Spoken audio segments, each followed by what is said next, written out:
Good morning बच्चों। बच्चों class 12 का नया चैप्टर आज स्टार्ट किया गया हम लोग ह्यूमन रिप्रोडक्शन। ठीक, क्लास 12 का जीव विज्ञान का नया चैप्टर ह्यूमन रिप्रोडक्शन या मानव में जनन। अब इसमें जो पहली हेडिंग है रिप्रोडक्शन या जनन, इसके बारे में आप जानते हैं या इसकी डेफिनेशन भी जानते हैं। ठीक, जनन एक ऐसी प्रक्रिया जिसके द्वारा कोई भी जीव अपने जैसा संतान उत्पन्न करने की क्षमता रखता है, उत्पन्न करता है। ठीक, रिप्रोडक्शन कहलाता है। अब ह्यूमन रिप्रोडक्शन की बात करें तो ह्यूमन में या मनुष्य में या मानव में लैंगिक जनन होता है। ठीक, लैंगिक जनन होता है और यह परिपक्व प्रकार का रिप्रोडक्शन है, परिपक्व जनन माना जाता है इसे। ठीक, लिखा भी ह्यूमन बीइंग सेक्सुअली रिप्रोड्यूसिंग, मतलब मानव जो है लैंगिक जनन करता है और ये यूनिसेक्सुअल होता है, एक लिंगी। अर्थात ये हुआ कि ये यूनिसेक्सुअल का अर्थ ये हो यहाँ पर कि मेल अलग होता है और फीमेल अलग होता है। ठीक, मेल अलग होता है और फीमेल अलग होता है। यह लैंगिक द्विरूपता दर्शाता है, sexual dimorphism clearly marked in human being, मतलब मनुष्य में लैंगिक द्विरूपता पाई जाती है। लैंगिक द्विरूपता का अर्थ ये हुआ लैंगिक रूप से दोनों सदस्य मेल अलग होगा और फीमेल अलग होगा। ठीक, अलग अलग होते हैं। अब बात करते हैं कि ह्यूमन रिप्रोडक्शन या रिप्रोडक्टिव सिस्टम। रिप्रोडक्टिव सिस्टम दो होते हैं भाई, मेल अगर अलग होता उसका अलग होगा रिप्रोडक्टिव सिस्टम या जनन तंत्र, और फीमेल का अलग होगा। ठीक, reproductive system two main type, पहला मेल रिप्रोडक्टिव सिस्टम और दूसरा फीमेल रिप्रोडक्टिव सिस्टम। ठीक, तो सबसे पहले हम लोग मेल रिप्रोडक्टिव सिस्टम के बारे में बात करते हैं। ठीक, या नर जनन तंत्र के बारे में बात करते हैं। ठीक, नर जनन तंत्र की बात करें तो इतने पार्ट होते हैं। ठीक, देखते हैं एक एक करके।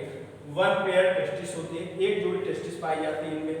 ठीक, उसके बाद एसेसरी डक्ट्स या जो है सहायक जो है नलिकाएं होती हैं। ठीक, वन पेयर टेस्टिस या एक जोड़ी वृषण या टेस्टिस पाई जाती है और जो है एसेसरी डक्ट्स पाई जाती है।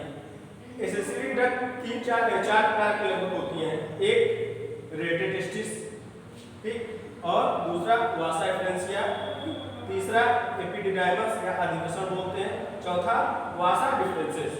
ठीक, फिर से सुन लीजिए, एसेसरी डक्ट ये सहायक नलिकाएं रेटे टेस्टिस, ठीक, वासा एफ्रेंसिया और एपिडिडाइमस अधिवसन, चौथा वासा डिफरेंसेस। अब उसके बाद सेमिनल वेसिकल आ जाता है। सेमिनल वेसिकल इसका वायु बोलते हैं। उसके बाद एसेसरी ग्लैंड या सहायक ग्रंथियां कहते हैं। एसेसरी ग्लैंड या सहायक ग्रंथियां दो होती हैं, एक प्रोस्टेट ग्लैंड और दूसरी काउपर ग्लैंड। प्रोस्टेट PROSTAT और काउपर ग्लैंड।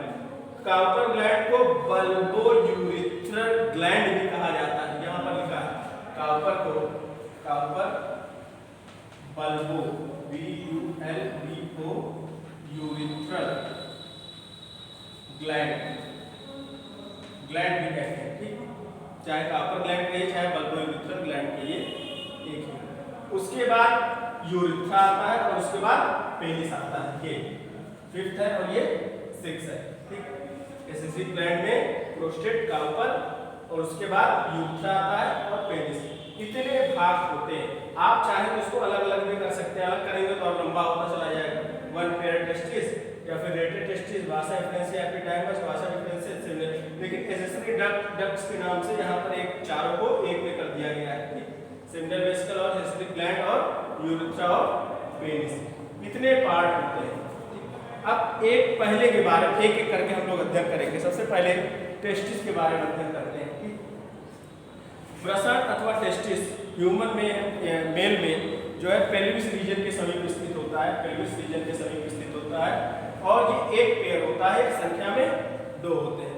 बाहर से एक परत के द्वारा क्या है सुरक्षित किया होता है, ये एक परत पाई जाती है। ठीक, और उस परत को बीच में बांटने वाला एक सेप्टम या पट होता है जो दोनों को क्या करता है, दो अलग अलग साइड या कोष में बांटने का कार्य करता है।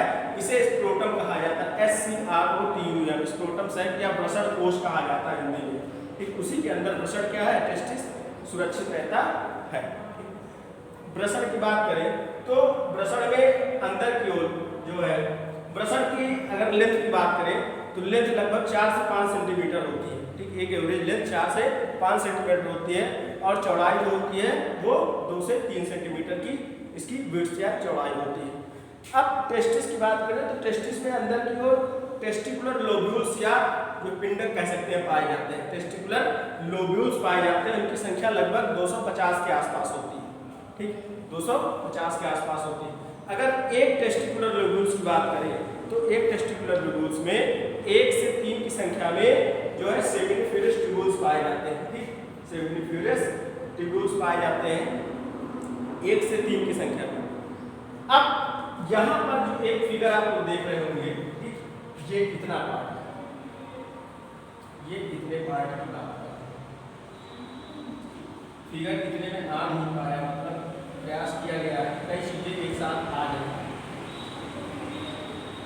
ये वाला इतना, फिर इतने की बात करते हैं। इसमें ये एक प्रेशर का सेक्शन दिखाया गया है। ठीक, प्रेशर का सेक्शन दिखाया गया है। बाहर की ओर प्रेशर कोश यहाँ पर दिखाया गया, स्क्रोटम साइड दिखाया गया, स्क्रोटम दिखाया। प्रेशर कोश का कार्य क्या होता है कि जो टेस्टिस होता है इसका आंतरिक तापमान जो है ज्यादा नीचे ना जाए, ज्यादा बढ़ ना पाए। कहने का मतलब तापमान स्थिर रहना चाहिए। ठीक, बॉडी टेम्परेचर से जो है 1-2 डिग्री सेल्सियस कम रहता है। स्क्रोटम साइड ये टेम्परेचर मेंटेन करने का कार्य करता है, ज्यादा कहने का मतलब बढ़ ना पाए टेम्परेचर तापमान, जिससे जो है रिप्रोडक्टिव सेल्स को नुकसान होता है, इसका यही कारण है। ठीक, उसके अंदर देखा जाए तो मेजर पार्ट जो होता है यहाँ पर ये देख रहे हैं, कुंडली संरचनाएं आप देख रहे हैं, इसको कहा जाता है एपिडिडाइमस या आदिवृषण कहते हैं। ये अलग अलग स्थान पर इसका नाम बदलता जाता है। ऊपर की बात करें तो कार्प एपिडिडाइमस कहा जाता है, मध्य की बात करें तो कार्पस एपिडिडाइमस कहा जाता है, और नीचे की ओर लूजली कनेक्टेड है, गठीले रूप में कनेक्टेड है, इन्हें कार्डा एपिडिडाइमस कहा जाता है। और एक परत जो अंदर ये देख रहे हैं, ये वाली जो परत है इसको ट्यूनिका एल्बुजिनिया कहा जाता है। क्या कहते हैं? ट्यूनिका एल्बुजिनिया कहते हैं। ठीक, और अंदर की ओर जो ये संरचना दिखाई दे रही है लंबवत, ठीक, इसको रेटे टेस्टिस कहा जाता है। क्या कहते हैं? ये जो संरचना दिख रही है ये इसको क्या कहते हैं? लंबवत, इसको रेटे टेस्टिस कहा जाता है। उसके बाद जो है रेटे टेस्टिस से नलिकाएं जो आगे की ओर निकली हुई है उन्हें वासा एफरेंसिया कहा जाता है। ये जो निकली हुई है इनको वासा एफरेंसिया कहते हैं। ठीक, और अंदर की ओर जो डक्ट या जो है सेप्टा या पट कह सकते हैं, डक्ट नहीं पट, ये देखिए इनको बांटने वाले जो है पट पाए जा रहे हैं, इनको टेस्टिकुलर सेप्टा या टेस्टिकुलर पट कहते हैं। और इसके बाहर की जो परत होती है इसको ट्यूनिका एल्बुजिनिया कहते हैं। और अंदर जो कुंडली संरचना जो रेटे टेस्टिस से जुड़ी हुई होती है, ये वाली देखिए जुड़ी हुई है, ये अंदर की ओर पाई जाती है सेमिनिफेरस ट्यूब्यूल, सेमिनिफेरस नलिका कहते हैं। ठीक, ये तो हो गई संरचना इसकी। एक टेस्टिस का सेक्शन जब काटते हैं तो हमको इतनी चीजें दिखाई देती हैं। बाहर से अंदर की ओर, बाहर की ओर ट्यूनिका वेजाइनालिस एक परत ये दिख रही है जो अंदर की ओर है, खाली जगह जो है। ठीक, उसके अंदर की ओर ट्यूनिका एल्बुजिनिया दिख रही है। ठीक, ट्यूनिका एल्बुजिनिया है। उसके बाद और अंदर की ओर जैसे ही जाते हैं वैसे ही हमको कुंडली जो है नलिका की तरह संरचनाएं दिखती हैं, तो सेमिनिफेरस ट्यूब्यूल कहा जाता है। और ये सेमिनिफेरस ट्यूब्यूल एक लंबवत संरचना रेटे टेस्टिस से जुड़े रहते हैं, जो कि आगे की ओर वासा एफरेंसिया से जुड़ते हैं, और वासा एफरेंसिया बाहर निकलकर कुंडली संरचना दिखाई देती है और अधिवृषण या एपिडिडाइमस में परिवर्तित हो जाती है। अधिवृषण अलग अलग भागों में अलग अलग नाम से जाना जाता है। ऊपर की ओर कार्प एपिडिडाइमस, मध्य में कार्पिस एपिडिडाइमस और नीचे की ओर कार्डा एपिडिडाइमस कहते हैं। और आगे की ओर जाकर के ये कुंडलन खुलता वासा डिफरेंसेस कहलाता है।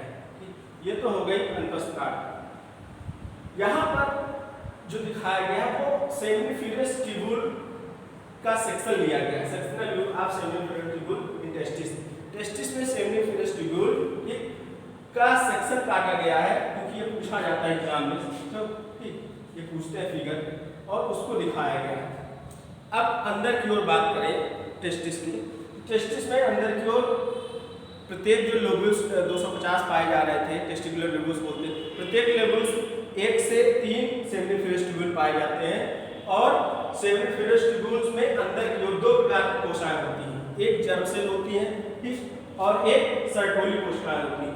जो जर्म सेल होती हैं उन्हें स्पर्मेटोगोनिया कहा जाता है। देखिए स्पर्मेटोगोनिया कहा जाता है। कुछ परिपक्व कोशिकाएं भी धीरे धीरे होती जाती है, स्पर्मेटोसाइट होती जाती है, स्पर्म में कन्वर्ट होती जाती है, स्पर्म, ठीक, और स्पर्मेटोगोनिया बोला जाता है, स्पर्मेटोगोनिया बोला जाता है, ठीक। ये जो जर्म सेल मेन होती है और उसकी सहायक कोशिका सर्टोली सेल होती है। सर्टोली सेल जो है पोषण प्रदान करने का कार्य करती है। जो जर्म सेल होती है उनको पोषण उपलब्ध कराने का कार्य करती है।